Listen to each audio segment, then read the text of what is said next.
Hello, everyone, and welcome today.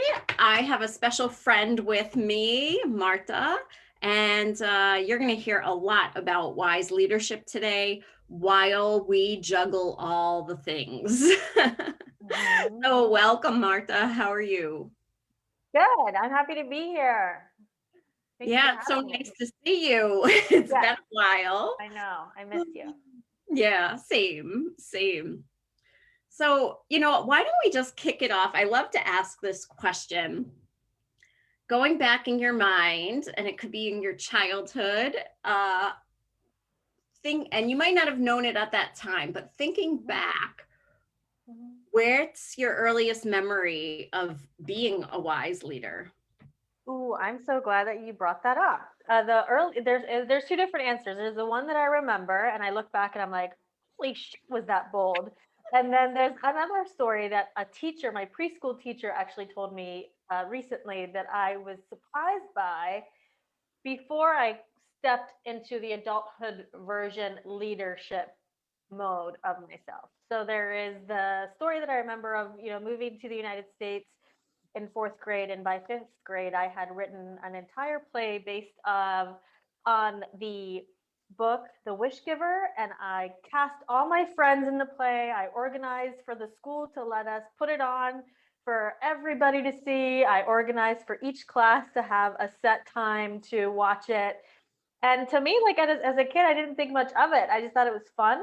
And now I look back and I'm like, it wasn't even my first language. And I just decided I was going to write a play and cast everybody and produce it and direct it. And by the way, get the whole school to watch it. It was just, that to me, I'm like, okay, I guess that really was in my nature. And then Yeah. there's a story when I was a kid, apparently in preschool, what I would do is I would mandate for the entire class. They could have half the classroom. They could play over there, but I was taking up half the classroom because what I really enjoyed doing was taking pieces of paper and taping them together to make these massively large canvases so I could draw. And I'm like, why did you let me do this? To my preschool teacher, she's a family friend now. Um, but then there's some stuff that I went through as a preteen and teenager, that boldness got me into a lot of trouble because then I started to be fearless, right? And a maverick and getting into some really bad stuff like drugs, everything, you name it. So, of course, then I started to be seen as this person who parents were warning other kids against. And so, as much as no, I shouldn't have been doing drugs. No, I shouldn't have been hanging out with the people I was hanging out with. No, I shouldn't have been doing the things that I was doing, shoplifting and other horrible, things that you shouldn't be doing. But of course, then there's so much shame that you start to feel through doing all this stuff that I then kind of like regressed into this very shy person who didn't speak, who literally didn't speak. People would call me the rock because I just got into this group of people that just was not empowering, supportive, or anything, and just was doing all these horrible things. And adults now were looking at me as this bad person. So it took me a long time up until I would say a couple of years ago to rediscover myself as this wise leader because I put myself back in the shell because I went a little bit too far with it, right? I got a little bit too bold and there was a lot of shame that went along with that. Mm, So mm. that was a good question. I don't think I've ever gotten a chance to answer it that way. Oh, good. Thank you for your honesty and vulnerability in this moment. One of my purposes of doing this show is to show women that you can come from any walk of life, and it doesn't matter what you've experienced or who you've been before. At any point in your life, you can just choose to Yep. be a wise leader. Yep. Exactly. Yeah, no, I had to choose it. I had to choose it a couple, I would say now 2 years ago. It hasn't even been that long, but once I chose to be a leader, I went from being a solopreneur doing all the things myself to starting to bring in team and how to lead them. And, but then of course rediscovering that there were pockets of leadership along the way too, that I just wasn't recognizing. Hmm. Hmm. How many businesses do you own now? Well, I know, right? But we technically we own two. We have our media company and the coaching aspect of it, where I coach emerging entrepreneurs, is underneath that umbrella. And then we have our land development company that technically is one company, but there's different segments to it. We develop land, we build homes, and of course we do all the excavation and everything in between. But Wow. my husband mostly runs that ship. I just am Mm. aware of what's going on. I'm, kind of a sounding board for it, but I let him, I sign important documents, I read the important documents, but for the most part, that's his ship to run, and I've got my own ship. It works much better that Wow. So you way. have two businesses in the family, and how many children do you have? I've got five. Yes, yeah. And I love it. The part of the reason I was sharing with you, Donna, it was a crazy morning, is, three appliances happened to break at the same time. So Oh, we had a gentleman here, trying to fix them. And I just think it's so funny because I know that these workers, these, technicians, I don't want to even call them workers because there's so much more than that. These technicians come into the home, and I know what they're seeing, right? They're seeing me running after the toddler. They're seeing me like homeschool the kids. But then I have a set time that I go step into CEO mode. Today's, a little bit different. I started a little bit earlier because this was so important to be here for me. But it's funny because you could see how they perceive that I am, and then kind of in halfway through, sometimes it happens that it's time for me to go change, get ready for, be camera ready, right? And they hear me then talking about clients and things like that, and they're like, "Do you run a company? Like, what do you do?" And you could see they're a little bit surprised, right? Because they're like, "Oh, this cute little mom with five kids running around crazy.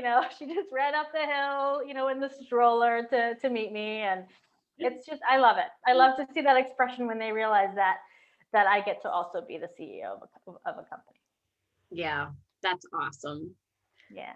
You are definitely a woman who shows that you can have all the things and you can do all the things, right?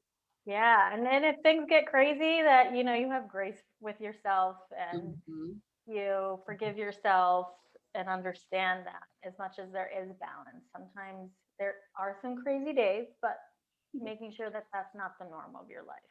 Yeah, yeah. So, how did you go from shame to grace? I mean, that's beautiful. Yeah. I mean, it was just honestly just a lot of reading of different books, including your book, and understanding that even though you feel like you've read all the books sometimes, that there's always something new to learn from other leaders. So I would say being guided by other leaders as well, and opening up my mind, seeing things differently, because I did spend such a long time in my adult life feeling ashamed of who I was during that, like, it's just a 2 year period while I was a teenager. To me, that was like my entire shame. It was part of my identity. I felt so ashamed of that. But now, also kind of looking back and going, Dawn, like, I was pretty bold. I was like, I can't believe I did that. That's crazy. I mean, that's pretty badass. But at the same time, recognizing that, like, okay, some of those things were illegal. So we just won't do that. Oh, yeah, Yeah, yeah. but kind of rediscovering that, and you kind of have to. You have to go from, like, from being the this closed off person to yourself to the maverick, fearless, stepping forward. Otherwise, you you really can't evolve unless you are making these bold moves and embracing your leadership. Mhm, mhm. Tell me something. I know you've read my book. I know you Mhm. have it. What were some of your takeaways, or maybe a point that really stuck with you?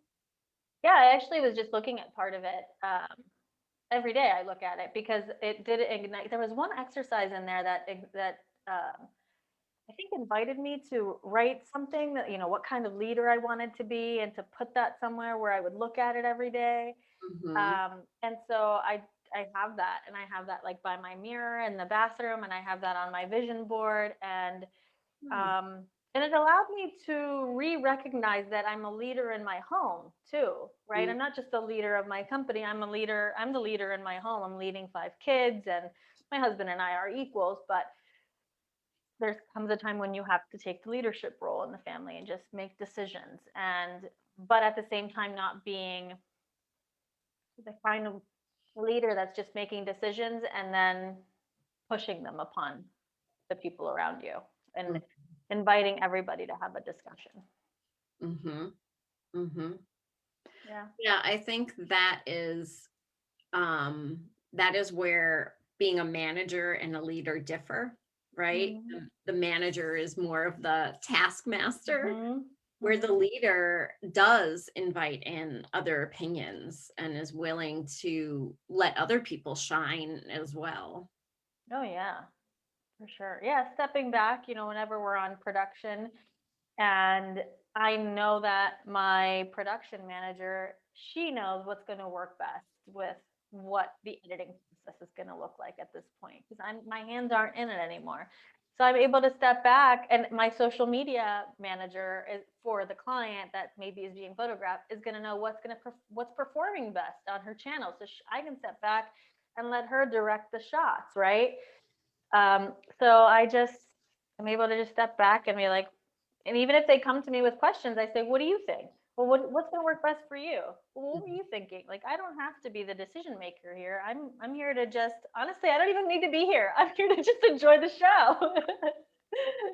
And to connect with the client, because in some cases, our clients are international. They fly in to have their production done by us, and this is my only chance to get to, like, be with them physically. So I Mhm. just pop in to say hello. I enjoy the energy for a while, and then I can step out and trust that the team's just going to take care of it all. Mm. That's amazing, an amazing place to be as an entrepreneur, to know that you've built something so well that you can take a step back. And it's fantastic having international clients. I mean, I think that says a lot about your business, that people are willing to fly in to have their productions done. Yeah. Hmm. Yeah, it's something to be proud of for sure. Yeah. Yeah.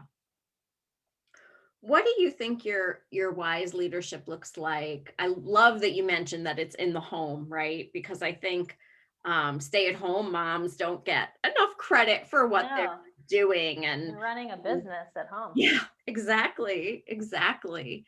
And especially now during this pandemic, when so many of our kids are at home, remote learning, and like you said, homeschooling, and Yeah. it's a lot of work. Mhm.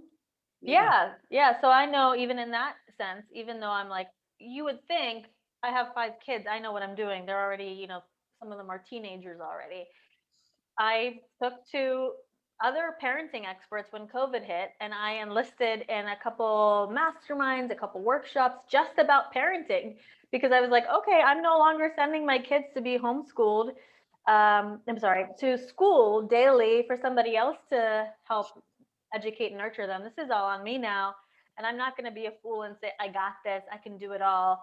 I'm going to educate myself. I'm going to hire extra, maybe virtual tutors who can take care of some of the subjects that I just don't have the bandwidth or the interest to, quite frankly, relearn. And my teenagers right now are actually in their own separate algebra sessions right now, and being okay that I don't have to be the one that, does it all. Like, whatever is going to feel too much for me, I can get some help.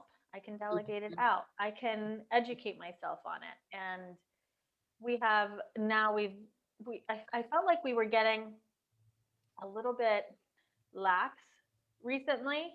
And because you set up systems, and then they're running, the ship's kind of running itself, and then some of the things just start to get a little bit too loose, and then you feel like, okay, I Yeah. think we're getting a little bit too lax on this or that. So we've started to re-enlist our weekly family meetings, Nice. which is a beautiful thing, because there's no more like, oh, I'll think about it, go ask your father, I don't know. It's okay, well, let's bring it up at the family meeting. Here's the white dry erase board, let's add it to the minutes. And then we discuss everything during the family meeting. And during the week, if, let's say, one of my kids is like, well, I think that's fair, well, guys, we had a family meeting, we talked about this rule during the family meeting. If you felt like that didn't work. You should have spoken up during the family meeting. But until the next meeting, this is the rule. You could voice your objection then, and we can discuss it together as a family. And it's helped a lot of objections. And then having the rules and the menu and the schedule on these whiteboards, there's no questions, right? Like, what's for lunch? When's dinner? Um, do we have math today? Or if they break a rule, it's not, mom, so and so's doing this. It's like, well, we know the house rules. These are the house rules. The house rule is being broken. So during the family meeting, we discussed that this would be the repercussion if this house rule was broken. So therefore, we were following the process. And Mhm. then again, we have that time weekly as a family where we can come together and discuss. So it doesn't even feel though, as the parents are like, these are the rules because I said so. Because I'm the parent, you're under my rule, and I pay the bills, right? It's like, well, okay, well, let's discuss it. And of course, I have veto power over everything, so it still works out in my favor. Yeah, I'm a big fan of the weekly family meeting. And back in my days as a child therapist and That's right. therapist, yeah, that was top on my list to recommend to families because you need a consistent place to communicate and to Yeah. communicate all together. And I just see it as crucial. Like you said, running a family is really like running a Yeah. business, and Yep. you would have meetings with your team in your business. So why not with Mhm. your family? Exactly right. Yeah, I have weekly team meetings as well where everybody gets a turn to bring up anything that they have questions about, maybe something that they feel could be reworked. And even the team meetings, right? Even though I'm the leader, it's not just me talking at them about what I feel needs to be done next. A lot of it is, okay, well, what do you guys got? What do we want to talk about? What's been coming up for you? What can I answer for you? What can I help you with? Mm-hmm. Mm-hmm. Yeah. Yeah, as many people know, I'm currently running for the school board Yeah. for our district. And, every week we have that campaign meeting with all the people that are supporting and helping. And again, it's, what's next on the agenda? What are we doing well? What could we do better? And it is that bonding too that happens then, and that recommitting to our vision and to our purpose. And it's very meaningful, and I think our kids find it really meaningful when they have that voice. Yeah. Yeah, absolutely. So it's not just like, well, no, because I said no. It's Right. it's well, we discussed it together, Yeah. and you chose to take a nap while we were doing it. That happened the one time. And obviously it's like during the meeting, I'm lovingly like, okay, I know you're tired and this is boring you, but I'm just letting you know. And you're still responsible for the information that's being discussed if you're tired. That's your choice. And Mm, sure enough, there were some objections throughout the week. And I was like, well, I did tell you that these things would be discussed. So then of course yeah. then it's not like, oh well, mom's saying I can't. It's in my best interest to be present, right? Yeah. Yeah. And I could be totally wrong. You as a child psychologist could be like, you got it all wrong, lady. No, no, like I said, I recommend it all the time. Yeah. Yeah, our meeting is usually around meal planning, Yeah. especially during this pandemic, for sure. Oh yeah. Yeah. Yeah. But it is funny because after one of the recent meetings, my husband needed something. So he ended up going to the store and he came home with like steaks and a roast and a whole chicken. And he like changed up the whole menu. And even then being a leader, that's like, instead of being like, we had a meeting, we had it set, da da da da da da. It's like, okay, well, I'm so grateful you got extra creative and wanted to do extra cooking for your family this week. And my oldest son actually said it best. He's like, well, it's a good thing it's a dry erase board because plans can change. And then, they updated it, themselves. And I was like, that is the most beautiful thing you could have ever said. Well, like, oh, I Yeah. did start to be like, we had no menu already. What's going on? But it's like, well, it's a dry erase board, so we can, erase it. And I'm like, okay, if you want to make steaks on Monday, a whole chicken on Tuesday, and a roast on Wednesday, I'm all for it, dude, because he's, the cook in the family. Yeah. As long as I don't have to cook it. Exactly right. Yes. Yeah. Exactly right. Yeah. I think one of the positive things that has come out of this pandemic is that our kids are learning about adaptability, Mhm, flexibility, and resilience. mhm, And not that I want to overlook how difficult the pandemic has been on adults and children, and how unfortunate it is that so many people have been sick or have given their life. uh, but I am one to try to look for the positive in situations, and I think that is something that our kids have had to learn. And you can't put a price on learning resilience. yeah, absolutely. Yeah, I'm grateful for it. I just posted about, I just got tired of waiting till the right moment, and so I just went ahead and I bought tickets for us to, and I reserved an apartment for us to go stay in Italy for a month in October. And but I got it all with canceling, as making sure that I can cancel it, change it, Mhm. undo it, whatever I need to do. So there's no pressure, right? So there's not like, well, if things don't, get better, I'm gonna lose out on. And it's just like, Yeah. from the get go, having the conversation with the kids of like, hey, this is super exciting. Let's get excited about it. Like it's gonna happen. But hey, like let's just sit down and also talk about the fact that if things change, like we're not gonna be disappointed. We're gonna know that that's what's meant to be, and that just means that it's just God's plan for our experience to be that much better if things Mhm. change. Yeah, yeah. And that's such an important lesson to, I think, to learn how not to get overly attached to outcomes, to go through the process and then be able to let go of the control. Because there's so many situations we don't have control over. And if we can learn how to handle that, and especially at a young age, Hmm. that's really a gift. Yeah, it does. It makes you resilient. When that's the best lesson that you could learn to adapt to change. And I think even with my adult clients, my coaching clients, they some of them, one of their biggest challenge is facing change, and how they react to things that can be perceived as, in the human sense, mistakes, right? And not going straight from like, this is all wrong, this is so messed up, like this and that, da da da da, to like, okay, but we can fix it, and it's nobody died, and it's a learning experience to make it even better. Mhm.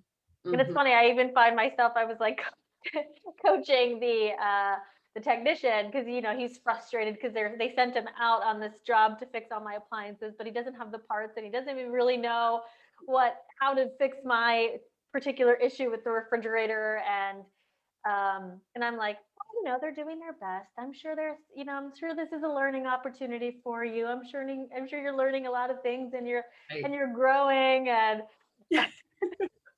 He's like, "Who are you?" I know. I'm like, all right, this technician probably just wants you to go back upstairs and shut up. It's Yeah. way better than being yelled at by customers, right? Right, but even so, like, right, like I was actually pretty excited. Like, yes, he's finally going to come after 3 weeks of me calling the company lovingly and wondering what the ETA is on them coming back, and he's finally gonna fix everything. Everything's kind of running, but not at full. It's just a matter of like you want everything to work properly, right? Exactly. So but he left and nothing is fixed. And instead of me being like, I think maybe a former version of myself would have been like, so nothing is fixed.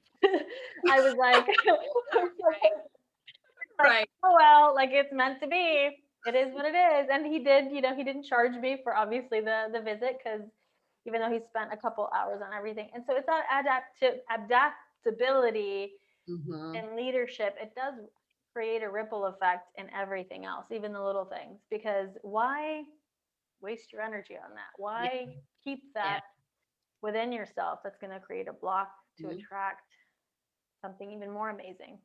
Right, right, and if you had chosen to get pissed off by that, like, Yeah. that energy just right? You've got 5 kids at home, they're gonna feel that, Exactly they're gonna right. get more Yes. irritable, you Yeah. know? Yeah. Yeah. And then they see it. right? And then when people make mistakes around them, like me, mommy makes a lot of mistakes, right? Then they're not going to be like, oh, what the heck? This is wrong. This is a mistake. Why would you do that? They're going to be like, well, good thing it's a dry erase, Right, board, that type of thing. right. Yeah, Exactly. exactly. Yeah. Exactly. Now, Martha, I know that one of the things that you are really passionate about is a minimalist lifestyle and mindset. And I was wondering if you could talk to us a little bit about that. Sure. So it all started when we were in our first home. I was having my fifth baby, and I just decided with my husband, we were gonna sell it. We didn't know where we were gonna move, but we were gonna sell it, and it sold right away, which for us meant moving into my parents' basement. And with four kids and a baby on the way, while my husband simultaneously lost his position, while some things happened that required me to go into entrepreneurship full time, while my mom was diagnosed with cancer. And so it just all became a lot. And as I was packing up my things in my home that I was leaving, I was like, I don't need any of this. So we basically sold all the furniture with the person who bought the home. I did a garage sale. Everything else I donated. We basically moved into my parents'. It was a mother-in-law suite basement with just a bag each. And then when we finally found and then obviously my mom being diagnosed with cancer and me being pregnant, that encouraged me to become a minimalist with my schedule as well and what I said yes to, which is Mhm. huge for minimalism. It's not just about the physical stuff around you, it's about decluttering your schedule, decluttering your mind, a digital declutter. Like there's an app for that, and then you end up with 20 different apps that you're managing to manage your life. And that experience forced me, as the universe does sometimes when you're resistant, right? To Right. adopt this minimalist lifestyle. So we live a minimalist lifestyle physically in our home, but also in the schedule in terms of what we say yes to, what we allow to be put on our schedule, and also mentally too. All Mhm. the shame, the guilt, the head trash, not even letting that take up your energy or your mind space or your bandwidth or your Coke container, and not even letting it in. Like, it's not going to serve me. I'm not even going to hang on to that guilt or shame, right? Yeah. Or something not going your way, being angry about it. That's a minimalist thing of, that's not going to serve me. I'm not going to let it clutter up my mind. Mm. And what I've actually made a recent connection with is the fact that the minimalist lifestyle that I've adopted is actually very much what the Italian lifestyle is, which is what Yeah. I was born in, which is a much more relaxed schedule. There's naps in the afternoon. You get Mm. your coffee and you sit and you drink it, and you don't, hurry up and put a lid on it and take it with you to the next thing, right? Yeah. And also the wardrobe, we don't have these huge, unless the culture has changed, but I'm pretty sure it hasn't. We don't have these huge closets full of stuff, Mhm. especially living in Rome. We have a very limited wardrobe, and we pretty much do wear a lot of the same things repeatedly, which is the minimalist wardrobe that I've adopted now as an adult. But I found that a beautiful connection with that, of realizing that that's actually me reconnecting to my ancestors and my culture, is by adopting this minimalist mindset lifestyle. Mm. I love that, how it connects back to your roots and your culture. I I just do too. And I beautiful. just recently had that aha moment. Yeah, yeah. Was it challenging to get buy-in to this lifestyle, like from your family? No, I mean, my husband was all for it. It's funny because we do look at each other and we go, I'm a better minimalist. No, I'm a better minimalist. No, I'm a better minimalist. And I'm the better minimalist. Uh, That's so but I will say his closet is much more organized than mine, but I am the better middle. I have like much less stuff than he does, but shh, don't tell him. And so he's all for it. I mean, this has been something we were on a journey together. There was no question, no pushback, no anything. Of course, we don't force it on our kids, but as you said, your kids absorb what you're doing anyway, so Mhm. they're kind of the same way. Yeah. And of course, I do have, the toddlers who we're looking through stuff of what we are gonna, order because we do need, spring is coming. We need to get things for their wardrobe that they're toddlers. They've grown out of the stuff from last year, right? And they're like, I want that hat. I want that sweater. I want those shoes. And it's like, well, no, you don't really need that stuff. I know you want it, but you don't need it. And so we're not gonna get it. Mhm. And same with the toys at Christmas. They don't have a pushback. We have 3 birthdays in December plus Christmas, so we kind of have as a tradition in November that we get rid of, I would say, 90% of their toys and clothes, Oh, because we know we don't want our minimalism to then push away family and be like, well, we don't want that stuff, we're minimalists, right? It's like, yeah. no, all right, well, let's find a way around it. Let's just get rid of the stuff that's a year old anyways. And we have methods where there's consignment stores, we have people, charities that we give it to. So we're still respecting the items. We're Mhm. not being wasteful with it. I love that. And because we're grateful for what we have. And so then there's an open heart and an excitement for all that stuff that's coming in. Because how many times does Christmas come, and this was me before being a minimalist, and we have this minivan packed full with stuff of all these presents from all these birthdays, and often we wouldn't even bring it in for days because I'd have no idea where to put it. Yeah. Or Yeah. laundry you get behind on because you're like, I hate putting it away because it doesn't even really fit anywhere. Well, my kids, I think, embrace that because if they don't do their laundry, they don't have any clothes. So there's no backup on laundry. If I don't do my laundry, I don't have any clothes. If Mhm. and even packing, for our Italy trip coming up, I'm not stressed about it because as minimalist, I'm basically just going to take my wardrobe with me. That's it. There you And go. then unpack it or not take anything at all and choose to shop there, and then, you don't have this whole thing of like having too much stuff. Mhm. Mhm. Yeah. I don't think many people realize that clutter actually does cause anxiety, Mhm. and it can really create a lack of focus. And there's Mhm. actually a psychological impact on a person when there's too much clutter. Mhm. Yeah, and I would totally agree with that. And I would say that minimalism has been a kind of it changed my life because, as I explained, it was a very overwhelming time in my life. And Mhm. so I just didn't have the capacity for the stuff. I didn't have a choice but to say no and to not let it in. And now, I do. I get overwhelmed if there's too much stuff, if there's too much chaos. And so I need that minimalism to keep peace because the peace is invaluable. Oh, yeah. Yeah. You cannot put a price on inner Peace. peace. Yeah, And exactly. yeah. And I love that you talked about having a minimalist schedule. I Mhm. know I am guilty of this a lot, of overpacking my schedule, right? And then I say to myself, I'm like, I'm my own boss. I'm the one doing this to myself, right? Yeah. Sometimes I'll go through these periods where it's just so overpacked, and then what? I'm exhausted. I'm not enjoying the work as much. And then I'll clear my schedule again, for just what's most important. But it can get out of control, especially as an entrepreneur, between networking and clients and family and all those things.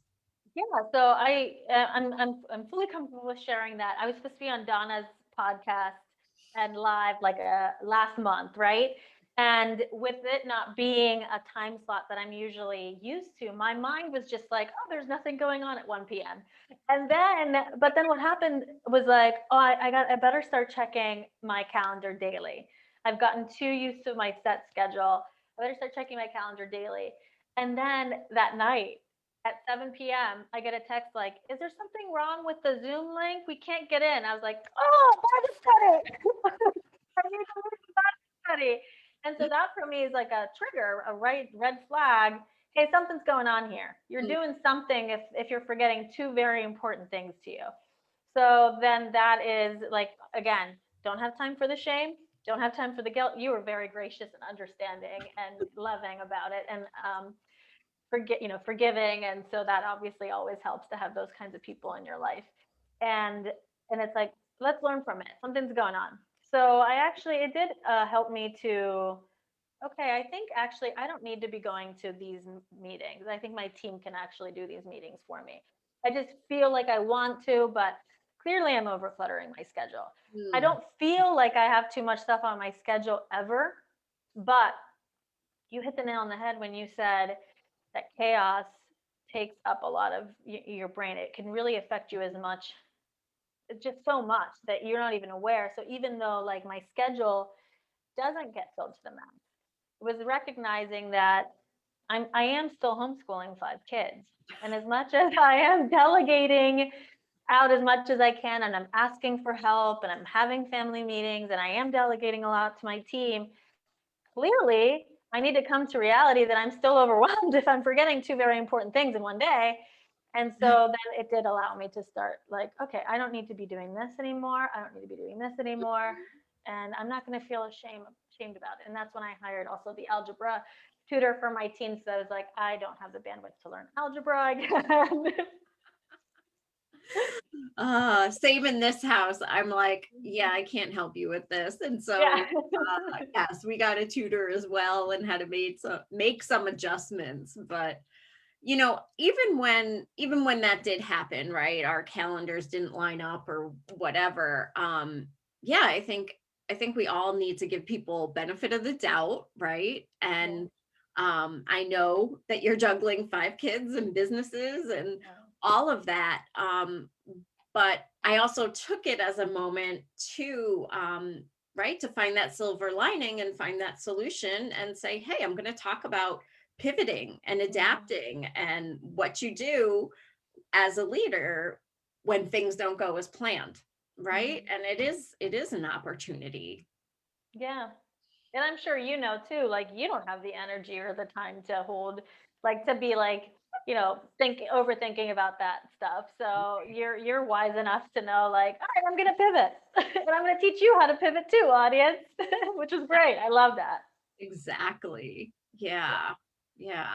love it. So, you've hit on some really important topics with shame and guilt, and there was one more, but I already lost it. But anyway, um, you know, what would you share with our audience that is in that place? Because I think women especially struggle with those issues. Yeah. I surprise people because they'll say, "What's your favorite song? Like, what's your theme song?" And it is a very inappropriate song. And it's and it is by Erica Girardi, which is like the Real Housewives of Beverly Hills, which is even funnier. People find it funny that like I'm a diehard public fan of the Real Housewives of Beverly Hills. And she has this amazing song, and it's basically like, how many F's do I give? Not one, zero, zero, zero, none. And it's just, you just have to get to that point where you're like, my purpose is this. Hmm. Everything else is secondary. I know that I have a good heart. I know that I'm doing my best. And I'm going to also believe that everybody else is doing their best. And Yes. I'm going to give everybody else the same grace that I would want because I know I make mistakes. And Mm, therefore, I know and I'm going to expect that things are going to happen that I am not going to be mhm. able to foreshadow. And if things fall apart because of a mistake that I make, I'm going to have grace for myself. And I'm going to decide that if somebody else is going to try to give me a hard time about it, I'm simply not going to care. I'm just not.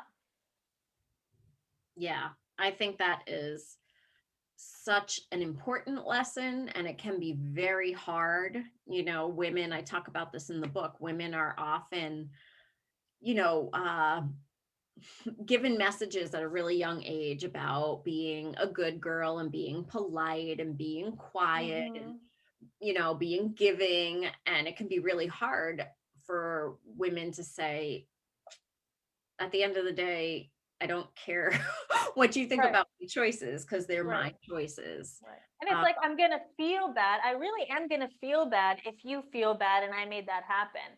But beyond feeling bad and telling myself I will learn from this and I will do better.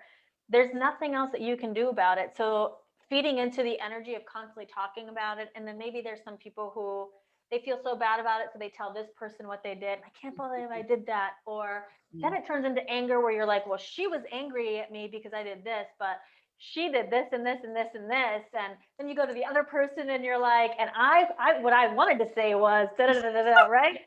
right, And right. so you're like feeding all this energy into like protecting yourself sometimes even from Mm, being wrong, but at the same time, like you also are feeling terrible about it. And it can go on for weeks sometimes for some people, right? And mm, it's like about mm. taking that like from 2 weeks to a month, even sometimes of dwelling on something to Yeah. like, I feel bad about that, but there's nothing I can do about that now. So Mhm, I'm gonna have to let it go and make and like learn from this and make it up to this person, and that's that, you know. mhm, mhm. Right. Yeah, I'm sure you've heard the expression, that resentment is really just like taking your own poison, right? Yes. Just it just builds in you. And I know one of my common phrases, which you hit on as well, is I really do believe that almost everyone, most people are doing the best they can with what they Mhm. you know, Mhm. whatever they're going through or whatever resources they have or, however they grew up. I really believe, um, people want to live a good life, want to be a good person, want what's best for their children if they have children. Mhm. And it might not always come across that way, but a lot of people that we, at least pre-pandemic, that you might cross paths with, you have no idea what's happening for them and why Mhm. they're behaving the way they are or saying what they are. I actually have a funny story about that. If we have time, Yeah, it's a please. funny story. So while we were living in my parents' basement, while my mom had cancer, while my husband lost his job, while I'm pregnant with the fifth baby, we bought this house that we now live in. It's now mostly rehabbed. It's beautiful. I love it. But we were going bankrupt. We couldn't buy food. We could barely make the mortgage, and we did not have the money to do what we needed to do to this house, which we Mm, were faced with some surprises. We made it happen, right? We just buckled down. We're like, okay, we're not going to stress about it. It's going to happen when it's meant to happen. And I'm not going to feel any shame or guilt about the neighbors that are all pissed off about this house looking the way that it does. So in this process, we come to check on the house because we weren't living here, and there's a big sign in the front yard, and it says, "Mow your lawn, respect your neighbors." And uh, I just remember I didn't even feel bad about it. I was like, "Oh my gosh, this is hilarious! How do we afford like even the mortgage on the can't afford a lawnmower? This person is crazy. If they want the lawn mowed so bad, they can come over and mow it." I right. took the sign, I put it in the trash, and of course, out of respect, I we called a friend, and they had a mowing company, so we got them to start mowing like every couple weeks. Of course, you still want to be respectful, but at the same time, I'm like, I do not give a shit whatsoever. And it also was a reminder for me that if I ever form a strong opinion about what somebody else should be doing and why in the world would they be doing this with this house, right, or whatever, knowing that there is like 10 different layers behind what I can see that I am unaware of. Mhm. And then it just allowed me to have much more grace for anybody else out there because I have no idea. You like you said it. You don't have any clue what they're going through. Yeah. Yeah. Absolutely. I still don't know who left that sign, but I don't even care. It's just like whatever. I'm just gonna. And honestly, every we have what I like to do during European holidays is I love to share our culture. So I will drop little surprise gifts to everybody in the cul-de-sac on these. And I don't, I'm sure it's one of the people in the cul-de-sac, but the best thing that I can do is like just keep loving them, just keep being overly friendly. And even if they still want to hate me through it or think I'm ridiculous or whatever, I don't put the trash out right the way they like it. Who knows? I it doesn't matter, right? You just keep loving and you keep living in your positive energy. And if they still don't like you, there's nothing you can do about it. Yeah. Yeah. I think that is a beautiful example of wise leadership right there, you know. Yeah. And for your kids to see that too. Right, exactly. Exactly. Yeah. So I'm noticing the time and I want Yeah. to be considerate of your time. Any parting words for our audience? Yeah, just go for it. If you are a leader and there's something that's been on your heart that you really want to do, but maybe you feel like you shouldn't want this, or what would people think if you go for it? This is your permission to go for it. I don't know what it is, but I feel like if I'm telling you this and you're listening to it, this is your permission to go for it. Just go for it. I love it. I love it. Well, Yeah. thank you so much for coming on our show, Marta. You've had just amazing words of wisdom and yeah, and I think we show together that it can be done, right? Hmm. Hmm. Okay. Absolutely. Thank Thank you. you. Bye-bye. Bye.